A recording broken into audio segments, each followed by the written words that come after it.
নতুন যুগের কথা আমি বলি, সেখানে মানুষের শ্রেষ্ঠত্বের অহংকার থাকবে, আপন হয়ে থাকবে মানুষ, হিংসে হানাহানি সব যাবে চলে, আলো থাকবে সবার ভিতরে, জীবন হাসবে, বসন্তময় হয়ে থাকবে সব কিছু, সাম্যের কদর থাকবে, পতাকা উড়বে মানবতার বুকে, শান্তি জীবনের, উপলব্ধি বিশালতার, অবিরাম এবাদত হবে সুন্দরের।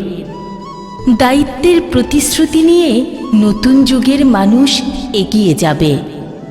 নতুন যুগে নিস্তব্ধতা থাকবে না, অভিযোগ থাকবে না, থাকবে না পরচর্চা, সবখানে থাকবে বসন্তময় প্রেরণা।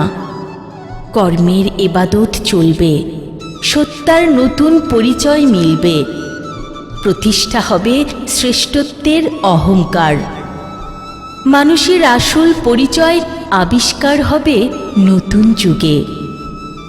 তাই আমি নতুন যুগের ছবি আঁকি, কথা বলি মানুষের, কথা বলি কবিতার।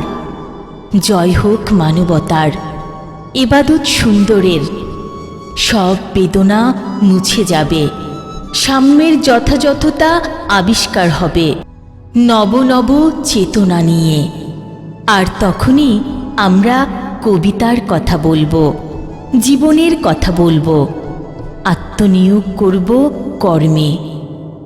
তখনই জীবন হবে আনন্দের, তখনই জীবন হবে আনন্দের, জীবন হবে আনন্দের।